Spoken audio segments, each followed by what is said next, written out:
समाचार र आधिकारिक सूचना त मलाई थाहा छैन। तर कता कता मेरो साथीभाइहरूले चाहिँ के भनेको छ भन्नु हो नवराजजी, अब चाहिँ प्रधानमन्त्री बालेनज्यूले चाहिँ राजीनामा चाहिँ हर्क साम्पाङज्यूले चाहिँ सामूहिक रूपमा चाहिँ राजीनामा दिने रे, अनि शरम संस्कृति पार्टी चाहिँ खारिज गर्ने रे भनेर चाहिँ भन्नुभएको छ भनेर चाहिँ समाचार आएको छ, अथवा मैले समाचार सुन्न पाएको छु, मेसेज पाएको छु। यो कुरा सही हो हर्क साम्पाङज्यू? यदि कुरा यो सही हो भनेदेखि चाहिँ लु त साम्पाङज्यू यो काम तुरुन्तै गरिहाल्नु त।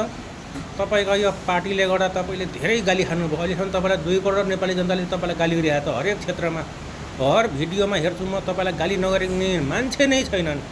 तपाईँले सायद यो पार्टी नै खारिज गर्नु पर्यो, तपाईँको सांसद आफैले लिलाम गर्नुभयो नि, सायद तपाईँले गाली खानाबाट त बच्नुहुन्छ।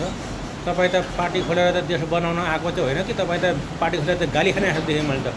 तसर्थ साम्पाङज्यू यो काम चाहिँ तुरुन्तै गर्नुहोस्, पार्टी खारिज गर्नुहोस् र आनन्दले बस्नुहोस्। तपाईँ बरु फेरि मेयरमै लड्नुहोस् र मेयरमै जित्नुहोस्। मेयरमा हेर्नु तपाईँको किराय कति थियो?